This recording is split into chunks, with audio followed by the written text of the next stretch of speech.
Special ആയിട്ടുള്ള ഒരാളാണുള്ളത്. 99.25 എന്ന് പറയുന്ന ഒരു വലിയ വിജയം കരസ്ഥമാക്കിയ നമ്മുടെ സ്വന്തം അർച്ചന രമേശാണ്. എക്സാം കഴിഞ്ഞ് വന്നിട്ട് ഭയങ്കര കരച്ചിലൊക്കെയായിരുന്നു. എനിക്കും കരഞ്ഞു പോയി എന്ന് പറഞ്ഞ ഒരു സന്ദർഭമായിരുന്നു. 99.25% എന്ന് പറയുമ്പോൾ എവിടെയാണോ കുറഞ്ഞെന്ന് അറിയാൻ കുട്ടികൾക്ക് ആഗ്രഹം ഉണ്ടാവും. ഒരു 2 കഴിഞ്ഞിട്ട് പതിയെ നോക്കിയാൽ മതി എന്ന് പറഞ്ഞു. അപ്പൊ ആരെയും വെറുപ്പിച്ചിട്ടില്ല. ഞാൻ മെന്റലി അത്ര സ്റ്റേബിൾ അല്ലായിരുന്നു. അപ്പൊ തീർച്ചയായിട്ടും എങ്ങനെയാണ് ഈ ഒരു മാർക്കിലേക്ക് എത്തണമെങ്കിൽ അത് ചെറിയ അധ്വാനമൊന്നുമല്ല. അതിന്റെ പിന്നിൽ മോൾ എന്തൊക്കെയാണ് കോൺട്രിബ്യൂട്ട്, അതായത് എത്രത്തോളം ഹാർഡ് വർക്ക് ചെയ്തിട്ടുണ്ട് എന്നുള്ള കാര്യം നമ്മളെ കുട്ടികൾക്ക് വേണ്ടി. കൂടുതൽ എക്സാമിനറാണ്. കാരണം ഞാൻ രാത്രി 3 മണിയൊക്കെ വരെ ഇരിക്കും. എനിക്ക് എക്സാമിനറിൽ ഏറ്റവും ഇഷ്ടമുള്ള ഒരു കാര്യം എന്താണെന്ന് വെച്ചാല്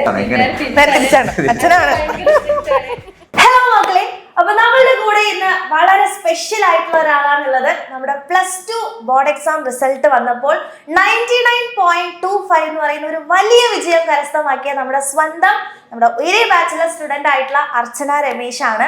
അപ്പം നമുക്ക് അർച്ചനയുടെ കുറെ വിശേഷങ്ങളൊക്കെ ചോദിച്ചറിയാനുണ്ട്. അപ്പൊ ആദ്യം ചോദിക്കാനുള്ളത് എല്ലാവരോടും ചോദിക്കുന്ന ഒരു ചോദ്യമാണ്, റിസൾട്ട് വന്ന സമയത്ത് നിങ്ങളുടെ ഒരു റിയാക്ഷൻ എന്തായിരുന്നു? അതേപോലെ തന്നെ എക്സ്പെക്ട് ചെയ്തിട്ടുണ്ടായിരുന്നു?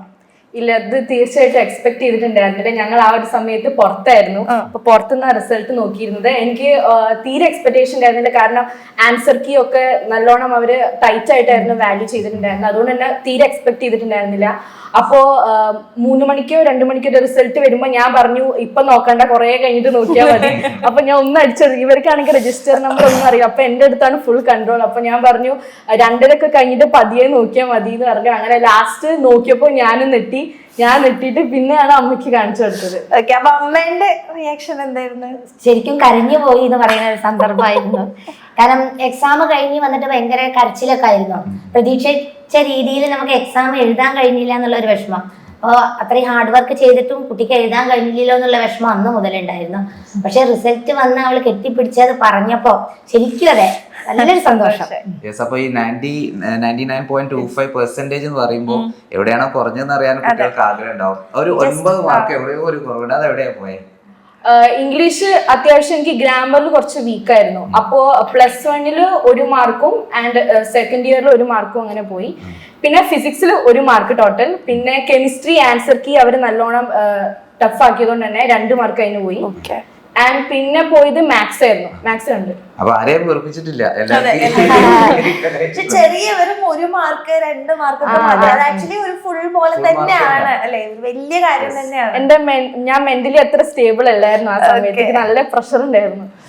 ഓക്കെ, പിന്നെ ഇപ്രാവശ്യത്തെ +2 എക്സാം എന്ന് പറയുമ്പോൾ തന്നെ ഇപ്പൊ മോള് പറഞ്ഞ പോലെ നമ്മൾ പ്രതീക്ഷിച്ച രീതിയിലല്ല വന്നിട്ടുണ്ടായിരുന്നത്. മോഡൽ എക്സാം വളരെ ഈസി ആക്കി തന്നു. പക്ഷെ +2 വന്നപ്പോൾ, അതായത് ബോർഡ് എക്സാം വന്നപ്പോൾ ഭയങ്കര ബുദ്ധിമുട്ടായിരുന്നു എന്ന് എല്ലാവരും പറഞ്ഞു. അപ്പൊ ആ +2 എക്സാമിനെ പറ്റിട്ട് മോൾക്ക് എന്താ പറയാനുള്ളത്? എങ്ങനെയായിരുന്നു ഉണ്ടായിരുന്നത്? മോഡൽ എക്സാം പറയുകയാണെങ്കിൽ കറക്റ്റ് PYQ ബേസ്ഡ് അതേ പാറ്റേൺ തന്നെയായിരുന്നു വന്നിട്ടുണ്ടായിരുന്നത്. പക്ഷെ ഇവര് പബ്ലിക്കിലേക്ക് എത്തിയപ്പോൾ അവർ കുറച്ചും കൂടി MCQ ടൈപ്സ്, കുറച്ചും കൂടി ഗ്രാഫ് ബേസ്ഡ് ആയിട്ട്, അങ്ങനെ കുറച്ചും കൂടി NCERT ബേസ്ഡ് ആണ്. എനിക്ക് തോന്നുന്നത് നല്ല തന്നെയാണ്. കാരണം എപ്പോഴും PYQ പാറ്റേൺ ആയപ്പോൾ അത്ര ഇപ്പൊ എൻട്രൻസ് ലെവലിൽ നോക്കുകയാണെങ്കിൽ സ്റ്റേറ്റുകാർക്ക് വളരെ ടഫ്, CBSE കുറച്ചും കൂടി അത് സിമ്പിൾ ആണ്. അപ്പൊ ഇപ്പൊ നമ്മളും അതേ ലെവലിലേക്ക് എത്തുമ്പോൾ എനിക്ക് തോന്നുന്നു നല്ല തന്നെയാണ്. പക്ഷെ പെട്ടെന്നാണ് അവർ മാറ്റിയത്. അപ്പൊ അതിൻ്റെതായിട്ടുള്ള ബുദ്ധിമുട്ട് എല്ലാവർക്കും ഉണ്ട്. അപ്പൊ തീർച്ചയായിട്ടും എങ്ങനെയാണ് ഈ ഒരു മാർക്കിലേക്ക് എത്തണമെങ്കിൽ അത് ചെറിയ അധ്വാനമൊന്നുമല്ല. അതിന്റെ പിന്നിൽ മോൾ എന്തൊക്കെയാണ് കോൺട്രിബ്യൂട്ട്, അതായത് എത്രത്തോളം ഹാർഡ് വർക്ക് ചെയ്തിട്ടുണ്ട് എന്നുള്ള കാര്യം നമ്മളെ കുട്ടികൾക്ക് വേണ്ടിയിട്ടൊന്നും. ഞാൻ അത്ര ഹാർഡ് വർക്ക് ചെയ്തില്ല, പക്ഷെ കൂടുതലും എക്സാമിനർ ആണ്. കാരണം ഞാൻ ഒറ്റയ്ക്ക് നോട്ട് ഉണ്ടാക്കാറില്ല. ഞാൻ കൂടുതലും ഫോർമുല ഷീറ്റ് ഉണ്ടാക്കും. ബാക്കി ഞാൻ കൂടുതലും സ്ട്രെസ് ചെയ്യുന്നത് നിങ്ങൾ PDF ഉണ്ടല്ലോ റെക്കോർഡ് ക്ലാസ്സിന്റെ, അത് ഞാൻ എപ്പോഴും രാത്രി 3 മണിയൊക്കെ വരെ ഇരിക്കും. ഞാൻ രാവിലെ അത്ര നേരത്തെ എണീക്കാറില്ല. അപ്പൊ രാത്രി കൂടുതൽ ഇരുന്നിട്ട് ഫുള്ള് ഇങ്ങനെ PDF ഇങ്ങനെ സ്ക്രോൾ ചെയ്ത് ഫുള്ള് വായിക്കും. ഇപ്പൊ ബയോളജിയിലാണെങ്കിൽ കൂടുതലും ടെക്സ്റ്റ് ബേസ്ഡ് ആണല്ലോ. അപ്പൊ ഞാനാണെങ്കിൽ ടെക്സ്റ്റ് വായിക്കത്തില്ല. ഞാൻ അങ്ങനെ ഫുൾ ചാപ്റ്റർ ഇരുന്ന് വായിക്കത്തില്ല. അപ്പൊ ഞാൻ കൂടുതലും PDF ആണ് നോക്കാറുള്ളത്. അങ്ങനെ PDF ഫുള്ള് പഠിക്കും. ഞാൻ PDF-ലാണെങ്കിൽ NCERT-ലെ എല്ലാ ഇമ്പോർട്ടന്റും അവർ കുഞ്ഞിതായിട്ട് നമ്മൾ എഴുതുമ്പോൾ എനിക്ക് അറിയത്തില്ല. ചിലതിപ്പം PYQ വെച്ച് നോക്കുകയാണെങ്കിൽ നമുക്കറിയില്ലല്ലോ. അപ്പൊ പാറ്റേൺ കൂടുതൽ ചേഞ്ച് ചെയ്തു. അപ്പൊ നമുക്ക് ഏത് ഇമ്പോർട്ടന്റ് കറക്റ്റ് ഇല്ല. പക്ഷെ ഇവർ PDF-ലാണെങ്കിൽ എല്ലാ ഇമ്പോർട്ടന്റ് ഡയഗ്രാംസും ഗ്രാഫ്സും ഒക്കെ ഇൻക്ലൂഡ് ചെയ്തിട്ടുണ്ടാവും. സോ അതുകൊണ്ട് തന്നെ നമുക്കത് കൂടുതൽ ഈസി ആയിരിക്കും. പിന്നെ അതേപോലെ തന്നെ എനിക്ക് എക്സാമിനിൽ ഏറ്റവും ഇഷ്ടമുള്ള ഒരു കാര്യം എന്താന്ന് വെച്ചാല് വർക്ക് ഷീറ്റ് ആണ്. ചലഞ്ചർ വർക്ക് ഷീറ്റ് എന്ന് പറഞ്ഞിട്ടുണ്ടല്ലോ, അതിലാണെങ്കിൽ ടെക്സ്റ്റ്, ഇപ്പം ഫിസിക്സിന്റെ ടെക്സ്റ്റ് ആണെങ്കിൽ നോക്കാൻ ആർക്കും ഇഷ്ടമുണ്ടാവില്ല, വളരെ വാസ്റ്റ് ആയിട്ടുള്ളതാണ്. അപ്പൊ അതിലാണെങ്കിൽ ഈ വർക്ക് ഷീറ്റിന്റെ ഒരു സ്പെഷ്യാലിറ്റി എന്ന് വെച്ചിട്ടുണ്ടെങ്കിൽ അതിലെല്ലാ NCERT-യിലെ എല്ലാ എക്സാമ്പിൾസും ഉണ്ടാവും. ആൻഡ് എക്സാമ്പിൾസ് തന്നെയാണ് കൂടുതലും ക്വസ്റ്റ്യൻസ് വരുന്നത്. സോ അതെനിക്ക് വളരെ ഇഷ്ടമുള്ള ഒരു കാര്യമാണ്. അപ്പൊ വർക്ക്ഷീറ്റ് ആണ് നമ്മുടെ ബാച്ച് ഫീച്ചറിൽ ഏറ്റവും കൂടുതൽ ഹെൽപ്ഫുൾ ആയതും നമുക്ക് ഇഷ്ടപ്പെട്ടതും എന്നുള്ള കാര്യം അല്ലേ. അപ്പൊ ഞാൻ ആ ചോദിക്കാൻ നിൽക്കായിരുന്നു ഏതാണ് ഏറ്റവും ആക്ച്വലി നമ്മൾ പുതുതായിട്ട് കൊണ്ടുവന്ന ഒരു സാധനമായിരുന്നു. സ്പെഷ്യലി നമ്മൾ വർക്ക്ഷീറ്റ് കൊടുക്കും, അതിന്റെ കൂടെ തന്നെ ഒരു ചാലഞ്ചർ ക്വസ്റ്റ്യൻസ് എന്ന് പറഞ്ഞിട്ടും കൊടുത്തിട്ടുണ്ടായിരുന്നു. പക്ഷെ അത് എല്ലാവരും ചിലപ്പോൾ ചെയ്ത് നോക്കിയിട്ടുണ്ടാവില്ല. വളരെ ഫുൾ മാർക്കൊക്കെ സ്കോർ ചെയ്യാൻ ആഗ്രഹിക്കുന്ന കുട്ടികളായിരിക്കും അത് ചെയ്തിട്ടുണ്ട്. അപ്പോൾ കുട്ടികളോട് എന്താ പറയേണ്ടത്? ആ ഒരു ഫീച്ചർ ആക്ച്വലി ഒരുപാട് ഹെൽപ്പ് ചെയ്തു.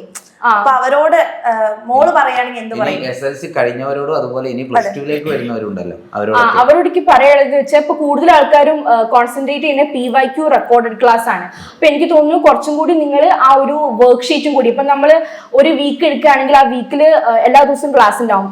എന്റെ അഭിപ്രായത്തിൽ ഞായറാഴ്ചയും അതേപോലെ തന്നെ ശനിയാഴ്ചയും അവർ ഈ വർക്ക് ഷീറ്റും PDF ഇങ്ങനെ തറോലി റിവൈസ് ചെയ്താൽ മതി. അത് അത്രേ ആവശ്യമുള്ളൂ. ആൻഡ് ടെക്സ്റ്റ് വായിക്കാൻ പറ്റുകയാണെങ്കിൽ വായിക്കുക. ആൻഡ് എക്സാമ്പിൾസ് ഫുള്ള് ചെയ്യാൻ നോക്കുക. ഫിസിക്സിലാണെങ്കിൽ മെയിൻലി എല്ലാ എക്സാമ്പിൾസും ചെയ്യാം. എക്സസൈസ് സമയം കിട്ടുകയാണെങ്കിൽ ചെയ്യാം. ഇപ്പൊ ഈ റിസൾട്ട് അറിഞ്ഞപ്പോ വീട്ടിലെ കാര്യങ്ങളും കൂടെ പറഞ്ഞു തന്നു. സ്കൂളിൽ എന്നെ കോൺടാക്ട് ചെയ്തിരുന്നു. മോളെ എവിടെ പഠിച്ചിരുന്നത്? PPMHS കൊട്ടുകര കൊണ്ടോട്ടിയിലെ കൊട്ടുകര സ്കൂളിൽ. അപ്പൊ അവിടുന്ന് കോൺടാക്ട് ചെയ്യുക അല്ലെങ്കിൽ എന്തെങ്കിലും? അവിടെ ഞങ്ങൾക്ക് അന്നേ ദിവസം തന്നെ രാത്രി സെലിബ്രേഷൻ ഉണ്ടായിരുന്നു. A+ വിന്നേഴ്സിന് എല്ലാവരും അവാർഡ് കൊടുത്തു. ആൻഡ് ടീച്ചേഴ്സിനൊക്കെ കണ്ടു. എല്ലാവർക്കും നല്ല സന്തോഷമായി എന്ന് പറഞ്ഞു. ഫ്രണ്ട്സ് എല്ലാവരും ഉണ്ടായിരുന്നു. അടിപൊളി. എനിക്ക് അമ്മേനോടാണ് ചോദിക്കാനുള്ളത്. മോള് ഒന്നാമത് +1 +2 +1 ഓൾറെഡി നല്ല മാർക്ക് ഉണ്ടായിരുന്നു. അപ്പൊ +2 ഇതേപോലെ തന്നെ ഒരു ചെറിയ സ്ട്രെസ് ഉണ്ടാവാം. ഫുൾ മാർക്ക് അല്ലെങ്കിൽ നല്ലൊരു മാർക്കിലേക്ക് എത്താന്ന് പറയുമ്പോൾ മോളുടെ അല്ലെങ്കിൽ എത്രത്തോളം സപ്പോർട്ട് ചെയ്തിട്ടുണ്ടായിരുന്നു? അതേപോലെ തന്നെ എങ്ങനെയായിരുന്നു മോളുടെ ഒരു പഠന രീതിയൊക്കെ? അതിന് ഓൾറെഡി കുറച്ച് ടെൻഷനുള്ള ആളാണ്. എക്സാം ടൈം ആയ ഭയങ്കര സ്ട്രെസ് ആണ് ആള്. ദേഷ്യം കുറച്ച് കൂടും. ഒന്നിനും എന്ത് ചോദിച്ചാലും ഒരു പ്രത്യേകമായിട്ട് അതാണ് ഇത് താഴേക്ക് കാണില്ല.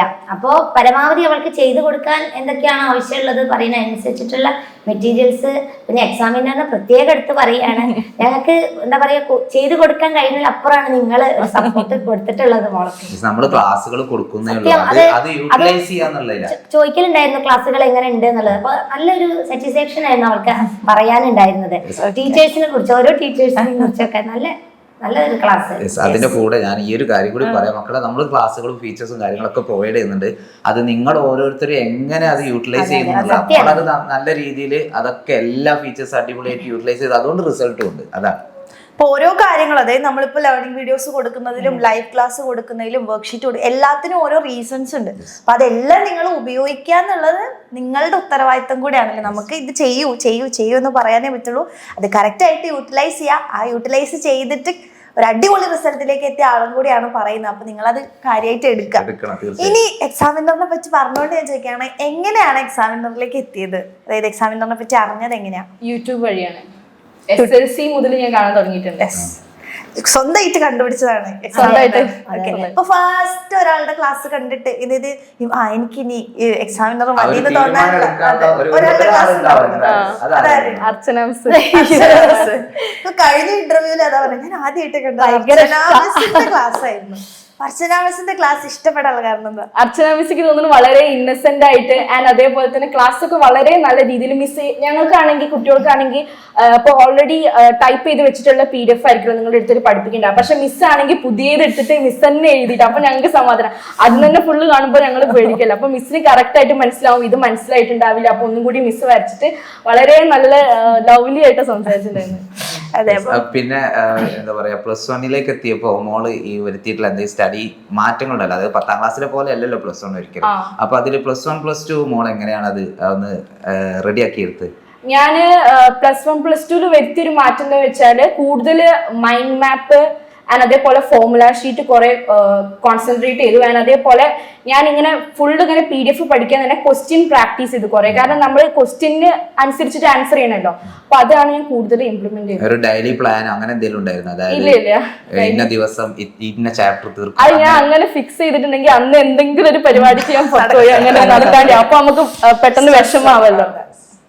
ഇപ്പോൾ എക്സാമിന്റെ സമയമൊക്കെ ആവുന്ന സമയത്ത് ഇപ്പോൾ പൊതുവെ കുട്ടികൾ വിചാരിക്കും ഇപ്പൊ നമ്മൾ ബാച്ചിന്റെ ക്ലാസ് ഒക്കെ സ്റ്റാർട്ട് ചെയ്തല്ലോ, അപ്പൊ എന്തിനാ ഇപ്പൊ നേരത്തെ തന്നെ തുടങ്ങുന്നത് അല്ലെ, വെക്കേഷൻ ടൈമാണ്, നമുക്ക് കളിച്ചു നടക്കാനുള്ള ഒരു സമയമാണ്, അപ്പൊ നേരത്തെ സ്റ്റാർട്ട് ചെയ്യേണ്ട ആവശ്യമില്ല, അല്ലെങ്കിൽ എക്സാമിന്റെ സമയമൊക്കെ ആകുമ്പോൾ പഠിച്ചാൽ പോരെ എന്നുള്ളൊരു ഒരു തോട്ട് കുട്ടികളുടെ ഇടയിലുണ്ട്. അപ്പൊ മോളുടെ അഭിപ്രായം എന്താണ്? അത് എക്സാമിന്റെ സമയത്ത് പഠിച്ചാൽ മതിയോ അതോ നേരത്തെ പഠിച്ചു തുടങ്ങുന്നതിനുള്ള ഒരു ബെനിഫിറ്റ് എന്താ? എനിക്ക് തോന്നുന്നു നമ്മുടെ ക്ലാസ്സസിലാണെങ്കിൽ ടീച്ചേഴ്സ് അങ്ങനെ എല്ലാതും എടുത്ത് പഠിപ്പിക്കത്തില്ല, എല്ലാവർക്കും മനസ്സിലാവുന്നില്ല. അപ്പൊ എനിക്കാണെങ്കിൽ ക്ലാസ്സിൽ ഡൗട്ട് ചോദിക്കാൻ എനിക്ക് പേടിയാണ്. അപ്പൊ ഇത് നേരത്തെ നമ്മൾ പഠിച്ചു തുടങ്ങുകയാണെങ്കിൽ നമുക്ക് ക്ലാസ്സിൽ എത്തുമ്പോൾ അതൊരു റിവിഷൻ പോലെയാണ്. നമുക്ക് തന്നെ അത് ഒരു ക്വസ്റ്റ്യൻ തരികയാണെങ്കിൽ നമുക്ക് തന്നെ ഒറ്റയ്ക്ക് ആൻസർ ചെയ്ത് പെട്ടെന്ന് നമുക്ക് കിട്ടും. അപ്പൊ നമുക്ക് തന്നെ ഒരു സാറ്റിസ്ഫാക്ഷൻ ഉണ്ടാവും. അതേപോലെ തന്നെ ഇത് നേരത്തെ പഠിച്ചു തുടങ്ങിയാൽ നമുക്ക് കൂടുതൽ എൻട്രൻസ് പെർസ്പെക്റ്റീവിൽ കുറച്ചും കൂടി കൂടുതൽ ക്വസ്റ്റ്യൻ പ്രാക്ടീസ് ചെയ്ത് നോക്കാം. അപ്പൊ കെമിസ്ട്രിയിലാണെങ്കിൽ ഓർഗാനിക് കെമിസ്ട്രി ഉണ്ട്, ഒരു വലിയ ചാപ്റ്റർ ആണ്. അതാണ് ഈ കുട്ടികൾക്ക് തീരെ മനസ്സിൽ നിൽക്കുന്നത്, നല്ല പാടാണ്. ആൻഡ് മാത്സിൽ ഇന്റഗ്രൽസ് അങ്ങനെ കുറച്ച് കാര്യങ്ങളൊക്കെ ഉണ്ട്. അപ്പൊ ഇതൊക്കെ അവർ മുന്നേ പഠിച്ചു തുടങ്ങുകയാണെങ്കിൽ അവർക്ക് വളരെ ഹെൽപ്ഫുൾ ആയിരിക്കും ക്ലാസ്സസിൽ ഒക്കെ കേൾക്കുമ്പോൾ. പ്ലസ് വൺ എൻട്രൻസ് ഓറിയന്റഡ് ആയിട്ട് പോകാനാണോ അതോ വേറെ എന്തെങ്കിലും പ്ലാൻ ഉണ്ടോ? Entrance oriented. ഡോക്ടർ ആവണോ അതോ എഞ്ചിനീയർ? ഡോക്ടർ ആവണം. യെസ്, ഇപ്പൊ നീറ്റ് കോച്ചിങ് ഒക്കെ ആയിട്ട് പോകാനാണ് ആഗ്രഹിക്കുന്നത്. ഒരു പാരന്റിനോട് ഉള്ള ഒരു ചോദ്യമാണ്. അതായത് പൊതുവെ ഇപ്പോ ട്യൂഷൻ എടുക്കുമ്പോൾ കൂടുതലും പാരന്റ്സ് പ്രിഫർ ചെയ്യുന്നത് ഓഫ്ലൈനിൽ പോവുക, അവിടെ പോയി ഇരുന്ന് പഠിക്കുക എന്നുള്ള ഒരു കാര്യമാണ്. ഇപ്പൊ ഓൺലൈൻ ആകുമ്പോൾ കുട്ടികൾക്ക് ഡിസ്ട്രാക്ഷൻ കൂടും, ഇവര് അതന്നെയാണോ പഠിക്കുന്നത് നോക്കണം. അപ്പം അമ്മയുടെ ഒരു ഇതില് ഓൺലൈനും ഓൺലൈൻ പഠിച്ചൊരു മോളുടെ അമ്മയാണല്ലോ, അപ്പോൾ എന്താണ് ഓൺലൈനിന്റെ ഒരു എഫക്റ്റീവ്നെസ്സിനെ പറ്റി പറയാനുള്ളത്? അതിപ്പോ SLC ടൈമിലെ ഫസ്റ്റ് ഓൺലൈൻ, അന്ന് മുതലാണ് ഞങ്ങൾ ഓൺലൈൻ ട്യൂഷൻ ചിന്തിച്ചു തുടങ്ങിയത്. അപ്പോൾ അവൾ ഓൺലൈൻ ചൂസ് ചെയ്തു. ഓക്കെ, എങ്ങനെയുണ്ട് ആ ഒരു വർഷം നോക്കാന്ന് വിചാരിച്ചു. അപ്പോൾ നല്ല റിസൾട്ട് ഒക്കെ ആയപ്പോൾ ഓൺലൈനാണ് നല്ലത് എന്ന് ബോധ്യപ്പെട്ടു. പിന്നെ ടൈം ഒക്കെ ഉള്ളതിനനുസരിച്ച് പിന്നെ എല്ലാം അവളുടെ ടൈമിനനുസരിച്ച് അവൾക്കത് കാണാനും മനസ്സിലാക്കാനും. അങ്ങനെ +1 ഒക്കെ ഓൺലൈൻ തന്നെ ആയി നമുക്ക് നോക്കാന്ന് പറഞ്ഞു. അതിലും ദൈവ സഹായത്താല് നല്ലൊരു വിജയം ഉണ്ടായി. അപ്പൊ +2 ഉറപ്പിച്ചു എന്തായാലും ഓൺലൈൻ തന്നെ നല്ലത് എന്നുള്ളത്. പിന്നെ അപ്പോഴും ഞങ്ങള് നിങ്ങളെ കൈവിട്ടിട്ടില്ല. അതാണ് ഒന്നുകൂടി ഞങ്ങളെ ഇങ്ങനെ കൂട്ടി ഉറപ്പിക്കുന്നു, തെരഞ്ഞെടുത്തത് നല്ലതായി. ഒരു ചോദ്യം, നമ്മളെ +1 ഇപ്പൊ അലോട്ട്മെന്റ് പ്രോസസ് ഒക്കെ നടന്നുകൊണ്ടിരിക്കുകയാണ്. അപ്പൊ ഒരു കുട്ടി ചോദിച്ച ഒരു കമന്റ് ഉണ്ടായിരുന്നു, ഒരു സംശയം. ഞാൻ അലോട്ട്മെന്റ് വീഡിയോ കൂടി ചെയ്യുന്നുണ്ട്. അപ്പൊ +1 സെക്കൻഡ് ലാംഗ്വേജ് ഏത് ചൂസ് ചെയ്യുന്നുള്ള ഒരു ചോദ്യം ഉണ്ടായിരുന്നു. അപ്പൊ ഞാൻ അതിനൊരു വീഡിയോ ഒക്കെ കൊടുത്തിട്ടുണ്ടായിരുന്നു. എങ്കിലും ആസ് എ സ്റ്റുഡന്റ് ഒരു കുട്ടി പറയുമ്പോൾ ഒന്നുകൂടെ അത് കൺവേ ആവും. എന്താണ് മോളുടെ ഒരു അഭിപ്രായത്തില്? മലയാളം എല്ലാവർക്കും മലയാളം വായിക്കാനും എഴുതാനും ഒക്കെ അറിയാം, മാതൃഭാഷയാണ്. പക്ഷെ അത് നല്ലോണം എഴുതാൻ പറ്റുന്ന ഒരു ചൂസ് ചെയ്യണം. കാരണം കൂടുതലും നമ്മൾ ഒരു പേജ് അല്ലെങ്കിൽ ഹാഫ് പേജ്, ഇപ്പൊ 4 മാർക്കിനാണെങ്കിൽ ഹാഫ് പേജ് അത്രയും എഴുതാൻ പറ്റണം. ചിലവർക്കാണെങ്കിൽ നല്ലോണം മനസ്സിലുണ്ടാവും പക്ഷെ എഴുതി തീർക്കാൻ പറ്റില്ല. പക്ഷെ ഹിന്ദിയിൽ ഒരു അഡ്വാൻറ്റേജ്, ഹിന്ദി കുറച്ച് കയ്യിലുണ്ടായാൽ മതി. ഹിന്ദി ഫോർമാറ്റ് പഠിക്കുക, അതേപോലെ ടെക്സ്റ്റ് ഒന്ന് വായിക്കാൻ, പിന്നെ സാറ് ക്ലാസ് ഇടുന്നല്ലോ അതൊക്കെ ഒന്ന് പഠിച്ചാൽ മതി. എന്നിട്ട് നമുക്ക് ഹിന്ദിക്കാർക്കാണെങ്കിൽ അധികം എഴുതേണ്ട ആവശ്യമില്ല. കുറച്ച് ഇപ്പം നമുക്കൊരു പാരഗ്രാഫ് വന്നിട്ട് ചെറുത് 2 or 3 ലൈൻസിലാക്കി എഴുതണം, ഹെഡിങ് കൊടുക്കണം, അത്ര ചെറിയ കാര്യങ്ങൾ. പിന്നെ പോസ്റ്റർ ഉണ്ടാക്കുക, അത്ര ഹിന്ദിക്ക് വരുന്നത്. അപ്പൊ ഇപ്പം ഒരു കുട്ടി ഇപ്പം നല്ല എഴുതാൻ അറിയാൻ, അതേപോലെ മലയാളം നല്ല ഇഷ്ടമാണെങ്കിൽ നിങ്ങൾക്ക് മലയാളം ചൂസ് ചെയ്യാം. പക്ഷെ അത്രയും എഴുതാൻ പറ്റുന്നില്ല, നല്ല പേടിയാണെങ്കിൽ ഹിന്ദി ചൂസ് ചെയ്യാം. ഹിന്ദിക്കാണെങ്കിൽ അധികം അത്ര നിങ്ങൾക്ക് ഹിന്ദി അറിയണമെന്നൊന്നും ആവശ്യമില്ല, കുറച്ച് അറിഞ്ഞാൽ മതി. പിന്നെ നമുക്ക് കുറച്ച് എഴുതിയാലും മതി. പിന്നെ മലയാളത്തിന്റെ ഹിന്ദിന്റെ കേസ് ഇങ്ങനെയാണ്. പക്ഷെ അതിനേക്കാളും എളുപ്പമാണ് കേട്ടോ നിങ്ങൾ അറബിയോ അല്ലെങ്കിൽ സാൻസ്ക്രിറ്റോ അതായിരിക്കും ഒന്നുകൂടെ എളുപ്പം. നിങ്ങൾ അത് 10ാം ക്ലാസ് വരെ ഫോളോ ചെയ്യുന്ന കുട്ടികളാണെങ്കിൽ ആ ഒരു കാര്യം ഞാൻ ഈ കൂട്ടത്തിൽ ഓർമ്മപ്പെടുത്താം. പിന്നെ അപ്പൊ ഇനി അടുത്തത്, ഇപ്പൊ അമ്മേനോട് ചോദിച്ച സെയിം ചോദ്യമാണ് എനിക്ക് മോളോട് ചോദിക്കാനുള്ളത്. ഓൺലൈൻ ആകുമ്പോൾ ഡിസ്ട്രാക്ഷൻസ് സ്വാഭാവികമായിട്ടുണ്ടാവല്ലോ. അപ്പൊ മോൾക്ക് ഓൺലൈനായിട്ട് 3 വർഷം ഓൺലൈനിൽ പഠിച്ച ഒരാളാണ്. അപ്പൊ ഈ ഡിസ്ട്രാക്ഷൻസ് വരും, നോട്ടിഫിക്കേഷൻ വരും, ഇൻസ്റ്റാഗ്രാമിൽ പോകാനൊക്കെ നമുക്ക് തോന്നും. അതൊക്കെ ഒന്ന് മാറ്റി നിർത്താനുള്ള എന്താ ചെയ്തിട്ടുണ്ടായിരുന്നത്? ഞാൻ യൂട്യൂബിലേക്ക് മുന്നേ അറിയായിരുന്നു ഇത് ഡിസ്ട്രാക്ഷൻ വരുന്നുള്ളത്. അപ്പൊ ഞാൻ യൂട്യൂബ് ലോക്ക് ഇട്ടിട്ടുണ്ടായിരുന്നു. അപ്പൊ എനിക്ക് യൂട്യൂബിലാണെങ്കിൽ നമുക്ക് ആവശ്യമുള്ള കണ്ടന്റ് ഉണ്ട്, എല്ലാത്തതും ഉണ്ട്. അപ്പൊ ആവശ്യമുള്ള കണ്ടന്റ് നമ്മൾ നല്ല രീതിയിൽ യൂട്ടിലൈസ് ചെയ്യുകയാണെങ്കിൽ അത് നല്ല മെച്ചമായിരിക്കും. അപ്പൊ ഞാൻ അത് ഫസ്റ്റ് ലോക്ക് ഇട്ടു. ലോക്ക് ഇട്ടതിന് ശേഷം ഞാൻ ഇവരോട് ഇത്ര ടൈം മുതൽ ഇത്ര ടൈം വരെ എനിക്കിത് തരണം നോക്കാൻ വേണ്ടിട്ട് പറയും. അപ്പൊ ഇവർക്ക് അതപ്പോ തുറന്നു തരും. അങ്ങനെയാണ് മാനേജ് ചെയ്തത്. അപ്പൊ പാരന്റ്സും കൂടെ ഒന്ന് ഹെൽപ്ഫുൾ ആയതുകൊണ്ട് അപ്പൊ അതാണ്, നമ്മൾ തന്നെ ഒന്ന് തീരുമാനിച്ചു കഴിഞ്ഞാൽ ഈ ഡിസ്ട്രാക്ഷൻസിനൊക്കെ മാറ്റാൻ വേണ്ടി പറ്റുന്നതേ ഉള്ളൂ. അപ്പൊ അത് നിങ്ങളും കൂടെ എന്ത് ചെയ്യുക, ഇതുപോലെയൊക്കെ ചെയ്യാൻ പറ്റുകയാണെങ്കിൽ അങ്ങനെ ചെയ്യാൻ, അല്ലെങ്കിൽ വേറെ എന്തെങ്കിലുമൊക്കെ സ്ട്രാറ്റജീസ് ഒക്കെ കൊണ്ടുവരാം അല്ലേ? പിന്നെ വീട്ടിലിപ്പോ അമ്മ ഇവിടെ കൂടെ ഉണ്ട്, അച്ഛൻ എന്താ ചെയ്യുന്നത്? അച്ഛൻ അക്കൗണ്ടന്റ് ആണ്. റിസൾട്ട് അറിഞ്ഞ റിസൾട്ട് അറിഞ്ഞ സമയത്ത് അല്ലെങ്കിൽ മോളുടെ ഒരു ആഗ്രഹം പറയുന്ന സമയത്ത് എങ്ങനെയാണ് വീട്ടിൽ അച്ഛനും അമ്മയും എപ്പോഴും രണ്ട് സ്വഭാവക്കാരായിരിക്കും. അമ്മ എപ്പോഴും എങ്ങനെ ചൂട് ഭയങ്കര അതൊന്നും വേണ്ട അങ്ങനെ വേണ്ട അച്ഛനാണെങ്കിൽ ഒക്കെ കൂടുതൽ അങ്ങനെയാണോ അതോ നേരെ തിരിച്ചാണ്? അച്ഛൻ ഭയങ്കര സ്ട്രിക്റ്റ് ആണ്. എന്താ എനിക്ക് ഇവിടെ ഈ 9 മാർക്ക് പോയത് എനിക്ക് എന്താ അതും കൂടി പഠിച്ചത് അങ്ങനെയായിരുന്നു. പക്ഷെ ഇല്ല കുഴപ്പമില്ല, ഞാൻ പിന്നെ എനിക്ക് എപ്പോഴാ ചെലവ് തരാന്നൊക്കെ ചോദിച്ചു അങ്ങനെ ഞാൻ ചെയ്യുന്നു. ഇപ്പൊ മോള് എൻട്രൻസിന് പോവാന്ന് പറയുമ്പോ എന്തായിരുന്നു അച്ഛന്റെ റിയാക്ഷൻ? എൻട്രൻസ് കുഴപ്പമില്ല പോയിക്കോ, നല്ലോണം പഠിക്കണം എന്നൊക്കെ പറഞ്ഞു. പിന്നെ നിനക്ക് നീ ഓഫ്ലൈനിൽ പോയാൽ പോരെ, ഓൺലൈനിൽ പോകണം, അങ്ങനത്തെ ഒരു ഇത് കോൺഫ്ലിക്ഷൻ ഡിസ്കസ് ചെയ്യേണ്ടിയിരിക്കുന്നു അല്ലേ? അപ്പൊ നല്ലൊരു തീരുമാനം തന്നെ എടുക്കാം എത്ര ആലോചിച്ചിട്ടാണ്. നേരത്തെ പറഞ്ഞല്ലോ നമ്മള് +1 എത്തുന്ന, അപ്പൊ 10ാം ക്ലാസ് കഴിഞ്ഞ കുട്ടികളുണ്ട്, അവർക്ക് വേണ്ടി മാത്രമാണ്. +1 എത്തിയ കുട്ടികൾ ഓൾറെഡി അറിഞ്ഞിട്ടുണ്ടാവും എന്താണ് +1 എന്ന് അറിഞ്ഞിട്ടുണ്ടാവും. 10ാം ക്ലാസ്സിൽ ഇപ്പൊ എന്ത് ചൂസ് ചെയ്യണമെന്ന് അറിയാതെ ഇങ്ങനെ കൺഫ്യൂഷൻ അടിച്ച് നിൽക്കുന്നുണ്ടാവും. അവരോട് പലരും ഫ്രണ്ട്സ് ഒക്കെ എന്താണോ പോകുന്നത് അങ്ങോട്ട് പോകുന്നത് അങ്ങനെ, അല്ലെങ്കിൽ ഏത് സ്കൂളിലേക്കാണ് പോകുന്നത് അങ്ങനെയൊക്കെ കൺഫ്യൂഷൻ അടിച്ച് നിൽക്കുന്ന കുട്ടികളുണ്ടാവും. മോക്ക് എന്താണ് അവരോട് പറയാനുള്ളത്? എന്റെ ഒപ്പീനിയനിൽ ഇപ്പം എനിക്കാണെങ്കിൽ 10ാം ക്ലാസ് കഴിഞ്ഞിട്ട് എനിക്കൊരു ഡ്രീം ഉണ്ടായിട്ടുണ്ടായില്ല, ഞാനിങ്ങനെ പോവായിരുന്നു. അപ്പോൾ ഇപ്പൊ നിങ്ങൾക്ക് ഡ്രീം ഇല്ല എന്നുണ്ടെങ്കിൽ നിങ്ങൾ സയൻസ് എടുത്ത് പോവായിരിക്കും ബെറ്റർ. കാരണം സയൻസ് ആണെങ്കിൽ കുറെ മൾട്ടിപ്പിൾ ഓപ്ഷൻസ് നമ്മുടെ കയ്യിലുണ്ടല്ലോ. ആൻഡ് അതേപോലെ തന്നെ ഇപ്പൊ നിങ്ങൾ ഹ്യൂമാനിറ്റീസിൽ ഇഷ്ടമുള്ള ആൾക്കാർ ഹ്യൂമാനിറ്റീസിൽ പോവാം. പക്ഷെ ഇവിടെ ഒരു പ്രശ്നം എന്ന് വെച്ചാൽ SSLCനെക്കാട്ടും കുറച്ചും കൂടി കൂടുതൽ നമുക്ക് പഠിക്കാനുണ്ടാവും, നല്ലോണം പഠിക്കാനുണ്ടാവും. NCERT ബേസ് നല്ലോണം നോക്കാനായിട്ടുണ്ടാവും. സോ നിങ്ങൾക്ക് എന്താണോ ഇഷ്ടം, അല്ലെങ്കിൽ നിങ്ങൾക്ക് ഓൾറെഡി ഡ്രീം ഉള്ളവർക്കാണെങ്കിൽ അതെടുത്ത് ചൂസ് ചെയ്യാം. അല്ലെങ്കിൽ ഡ്രീം ഇല്ലാത്തവരാണെങ്കിൽ ഞാൻ നിങ്ങളോട് സജസ്റ്റ് ചെയ്യുക സയൻസ് എടുത്ത് പോകാനായിട്ടാണ്. സയൻസ് എടുത്തിട്ട് ഇനി അഥവാ പ്രശ്നമാണെങ്കിൽ നിങ്ങൾക്ക് മാറ്റാം, മീൻസ് അധികം വൈകിട്ടില്ലെങ്കിൽ നമുക്ക് മാറ്റാലോ. മറ്റു ബ്രാഞ്ചുകളിലേക്ക് തിരിയാനൊക്കെ എളുപ്പമാണ്. ഇനി അടുത്തതായിട്ട് ഇപ്പൊ മോള് +2 +1 നമ്മുടെ ബാച്ചിൽ തന്നെയാണല്ലോ പഠിച്ചിട്ടുണ്ടായിരുന്നത്. അപ്പോൾ നമ്മുടെ ആപ്പിൽ കുറെ ഫീച്ചേഴ്സും കാര്യങ്ങളൊക്കെ ഉണ്ട്. അപ്പൊ അത് എങ്ങനെയാണ് യൂസ് ചെയ്ത്? ഇപ്പൊ ചില ആൾക്കാർ ലൈവ് ആയിരിക്കും ക്ലാസ് ആയിരിക്കും കാണുന്നുണ്ടാവുക, അല്ലെങ്കിൽ ലേണിംഗ് വീഡിയോസ് ആയിരിക്കും. അപ്പൊ മോളുടെ ഒരു ഇതുണ്ടാവില്ല, അത് കഴിഞ്ഞ് വർക്ക്ഷീറ്റ് ചെയ്യും അങ്ങനെ. അപ്പൊ മോളുടെ ഒരു പാറ്റേൺ എങ്ങനെയായിരുന്നു, എങ്ങനെയാണ് യൂസ് ചെയ്ത് പോയത്? നമുക്ക് ടൈം ടേബിൾ ഉണ്ടായിരുന്നല്ലോ. അപ്പോൾ ടൈം ടേബിളിൽ ഇത്ര വീഡിയോസ് കാണുന്നുണ്ടാവും. അപ്പൊ ഞാൻ ആ റെക്കോർഡഡ് വീഡിയോ മുന്നേ തീർക്കുന്നുണ്ടാവും. പിന്നെ ഞാൻ ഒന്നുകൂടി യൂട്യൂബിൽ ക്ലാസ്സസ് ഉണ്ടാവല്ലോ, അപ്പൊ അതൊന്ന് 1 ഷോട്ട് ഉണ്ടാവും. അപ്പൊ അതൊന്ന് ഇരുന്ന് കാണും, എടുത്ത് വരെ അത്ര കാണും. അത് കഴിഞ്ഞിട്ട് ഞാൻ പിന്നെ ക്വസ്റ്റ്യൻസ് ചെയ്യാനായിരിക്കും നോക്കണം. നമുക്ക് PYQ സെഷൻ ഉണ്ടല്ലോ, അത് ചെയ്യുന്നതായിരിക്കും. അങ്ങനെ പോകും. ഞാൻ ലൈവ് അധികം കാണാറില്ല. ലൈവ് എനിക്ക് പേഴ്സണലി കുറച്ചുകൂടി ഡിലേ, ഞാൻ കുറച്ച് ഫാസ്റ്റ് ഇട്ടിട്ടാണ് കാണാനുള്ളത്. അപ്പൊ എനിക്ക് കുറച്ച് ഡിലേ ആയിട്ട് തോന്നുന്നു. അപ്പൊ ഞാൻ ലൈവ്സ് അറ്റൻഡ് ചെയ്യാറില്ല. പക്ഷെ റെക്കോർഡ് അതേപോലെ PDFs നല്ല യൂസ് ചെയ്യുന്നു. നമ്മുടെ കൺവീനിയന്റ് ആയിട്ട് യൂസ് ചെയ്യും. പിന്നെ ഒരുപാട് കുട്ടികൾക്കുള്ള ഒരു ചെറിയൊരു സജഷൻ അല്ലെങ്കിൽ ഒരു പ്രശ്നം എന്താന്ന് വെച്ചാൽ നമ്മുടെ ബാച്ചിന്റെ ഫീസിനെ കുറിച്ചാണ്. അത് കൂടുതലാണോ അല്ലെങ്കിൽ കുറവാണോ, എന്താണ് മോൾക്ക് കിട്ടുന്ന ഫീച്ചേഴ്സും അതുപോലെ നമ്മൾ വാങ്ങുന്ന ഫീയും തമ്മിൽ എങ്ങനെ പറയാം? എനിക്ക് പേഴ്സണലി കുറവാണെന്ന് തോന്നുന്നത്. മറ്റുള്ള പ്ലാറ്റ്ഫോംസ് വെച്ച് നോക്കുകയാണെങ്കിൽ ഇവിടുത്തെ ഫീസ് കുറവാണ്, നമുക്ക് അഫോർഡബിൾ ആണ്. ആൻഡ് അതേപോലെ തന്നെ പക്ഷെ ആ ഒരു ചെറിയ ഫീസിന് വലിയ ഒരു ഫീച്ചേഴ്സ് ആണ് നമുക്ക് കിട്ടുന്നത് ആപ്പിൽ. നിങ്ങൾ അത് ശരിക്കും എക്സ്പ്ലോർ ചെയ്യുകയാണെങ്കിൽ നിങ്ങൾക്ക് തന്നെ അത് കറക്റ്റ്ലി മനസ്സിലാവും. ആൻഡ് ഓൾസോ കുറേ കുട്ടികളുടെ ഒരു കാര്യം എന്താന്ന് വെച്ച് കഴിഞ്ഞാൽ യൂട്യൂബിൽ നമ്മൾ 1 ഷോട്ട്സ് കൊടുക്കുന്നുണ്ട്, മാരത്തോൺസ് കൊടുക്കുന്നുണ്ട്, വീഡിയോസ് കൊടുക്കുന്നുണ്ട്. അപ്പോൾ കുറെ കുട്ടികൾ താഴെ വന്ന് കമന്റ് ചെയ്യും, അപ്പൊ പിന്നെ ബാച്ച് ജോയിൻ ചെയ്യുന്ന കാര്യം ഉണ്ടല്ലോ ഇല്ലല്ലോ. എന്താണ് ഇപ്പൊ ബാച്ച് യൂട്യൂബ് തമ്മിലുള്ള വ്യത്യാസം? ഒരു ഭയങ്കരമായിട്ടുള്ള വ്യത്യാസം ഉണ്ട്. അതൊരു സ്റ്റുഡന്റ് എന്ന നിലയിൽ ബാച്ചില് യൂട്യൂബും ഒരുമിച്ച് കണ്ടിട്ടുള്ള ഒരു സ്റ്റുഡന്റ് എന്ന നിലയിൽ അർച്ചനയ്ക്ക് എന്താ പറയാനുള്ളത്? എനിക്ക് തോന്നുന്നത് എന്താന്ന് വെച്ചാല് ബാച്ചിലാണെങ്കിൽ എല്ലാ NCERT കണ്ടന്റും ലൈൻ ബൈ ലൈൻ അവർ എക്സ്പ്ലെയിൻ ചെയ്യും. പക്ഷെ അവര് യൂട്യൂബിൽ ചെയ്യുകയാണെങ്കിൽ അവര് എന്താണോ കറക്റ്റ്ലി ഇമ്പോർട്ടന്റ് ആയി, മീൻസ് ആ ഒരു പെർട്ടിക്കുലർ ടൈം ലിമിറ്റിന്റെ ഉള്ളിൽ എന്താണോ പറ്റുന്നത് അതായിരിക്കും അവർ നേരെ യൂട്യൂബിൽ ഇടുന്നുണ്ടാവും. അപ്പൊ അതിന് നല്ല ഡിഫറൻസ് ഉണ്ട്. നിങ്ങൾ ഫുള്ള് യൂട്യൂബിൽ നിന്ന് കാണുകയാണെങ്കിൽ NCERTയിലെ എല്ലാ കണ്ടന്റും ഒരിക്കലും കിട്ടത്തില്ല. അതുകൊണ്ട് ബാച്ചാണ് അതിനെക്കാട്ടും കുറച്ചുകൂടി ബെനിഫിറ്റ്. തന്നെയാണ് നമ്മളും പറയാറ്, യൂട്യൂബിൽ നമുക്ക് തരുന്നതിന് ടൈം ലിമിറ്റ് ഉണ്ട് എന്നുള്ള കാര്യം. അത് തരാൻ ആഗ്രഹമില്ല, പക്ഷെ സ്വാഭാവികമായിട്ടും നമ്മൾ ബാച്ചിൽ ജോയിൻ ചെയ്യുന്ന കുട്ടികൾക്ക് എല്ലാം നമ്മൾ കൊടുക്കേണ്ടതുണ്ട്. അപ്പോൾ സ്വാഭാവികമായിട്ടും ധൈര്യപൂർവ്വം ബാച്ചിലേക്ക് ജോയിൻ ചെയ്യുകയാണെന്നുണ്ടെങ്കിൽ എല്ലാ കാര്യങ്ങളും കറക്റ്റ് ആയിട്ട് നിങ്ങൾക്ക് കിട്ടും. അത് നിങ്ങളൊന്നും മനസ്സിലാക്കേണ്ടതുണ്ട്.